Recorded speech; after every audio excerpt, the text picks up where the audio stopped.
నమస్తే అండి, welcome to అన్నా కుస్మా కిచెన్. ఈరోజు మన కిచెన్లో చేయబోయే రెసిపీ అండి స్వీట్ సమోసా చూపించబోతున్నానండి. వెరైటీగా టేస్టీగా తినాలంటే ఈ స్వీట్ సమోసా రెసిపీని ట్రై చేయండి. పైన క్రిస్పీగా లోపల జ్యూసీగా తిన్న కొద్దీ తినాలనిపిస్తుందండి.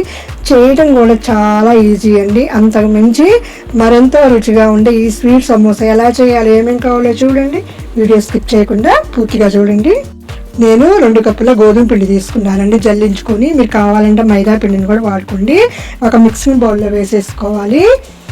నేను గోధుమ పిండి హెల్తీ అని నేను ఇది వాడుతున్నాను. ఒక పించ్ సాల్ట్ వేసేసి మిక్స్ చేసుకోవాలి.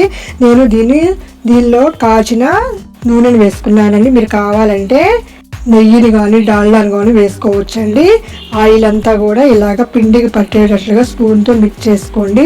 వేడిగా ఉంది కదా, చూడండి పిండి మొత్తం కూడా ఇలా పట్టేటట్లుగా రబ్ చేస్తే దీనివల్ల సమోసాలు అనేది క్రిస్పీగా చాలా టేస్టీగా ఉంటాయండి. పిండి అంతా కూడా చూడండి ఇలా మిక్స్ చేసిన తర్వాత కొంచెం వాటర్ మిక్స్ చేసుకుంటూ పిండి కలుపుకోవాలండి.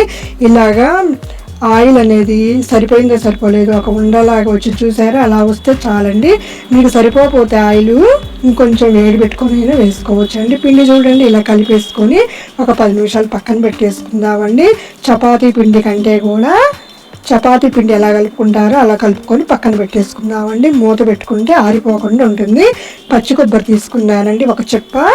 చూడండి ఇలా చిన్న ముక్కలుగా కట్ చేసి ఒక మిక్సీ జార్లో మెత్తగా వేసుకోవాలండి. వాటర్ అనేది యాడ్ చేయకూడదండి.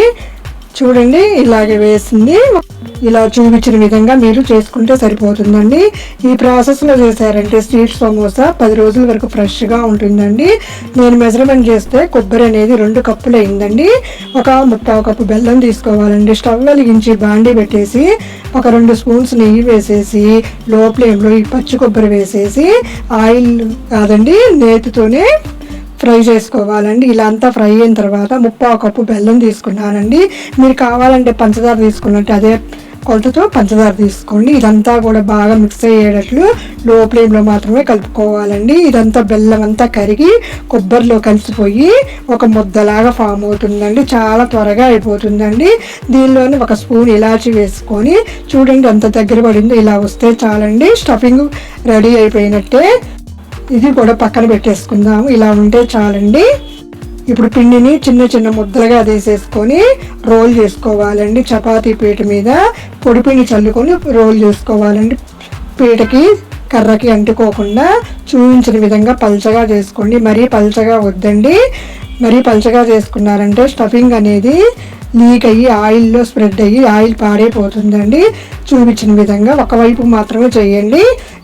షేప్ అనేది ఎలా వచ్చినా చాలండి. 1.5 స్పూన్ పెట్టానండి. నాకైతే కరెక్ట్గా సరిపోయిందండి.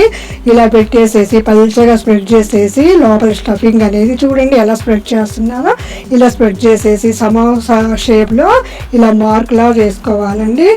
ఇది కాజాలు కట్ చేసే స్పూన్ అండి. మీకు కావాలంటే చాకుతో అయినా ఇలా రోల్ చేసుకోండి.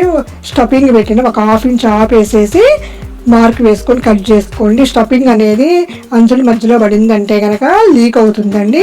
అందుకనే ఇలా కట్ చేసేసుకొని షేప్లో అన్ని వైపులా సర్జ్ చేసుకుంటూ ఉండండి. అప్పుడు సమోసా షేపు కరెక్ట్గా వస్తుంది.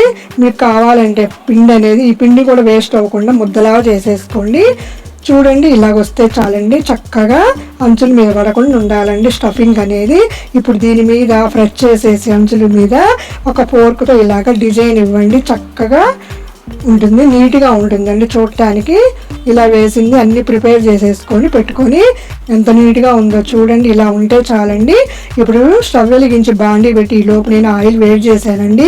ఆయిల్ హీట్ అయిన తర్వాత బాండీకి ఎన్ని పడితే అన్ని సమోసాలు వేసేసి మీడియం ఫ్లేమ్లో పెట్టుకోండి. వెంటనే కదపకండి. పైనంతా పచ్చి ఆరిన తర్వాత రెండో వైపు తిప్పుకోవాలండి. అప్పుడే అన్ని ఈవెన్గా ఫ్రై అవుతాయి. పైన క్రిస్పీగా లోపల సాఫ్ట్గా చాలా అంటే చాలా బాగుంటాయండి. ఒకటి తిన్నారంటే అంతటితో ఆగరండి, వరుస పెట్టి 4-5 తినేస్తారండి.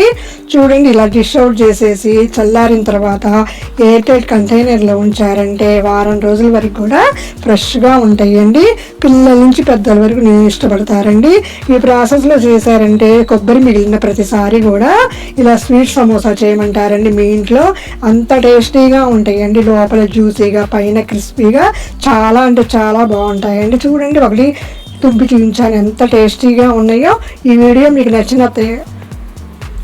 మీకు నచ్చినట్లయితే లైక్ చేయండి, కామెంట్ చేయండి, మీ ఫ్రెండ్స్ మీ ఫ్యామిలీ మెంబర్స్కి షేర్ చేయండి, సబ్స్క్రైబ్ చేసుకోండి.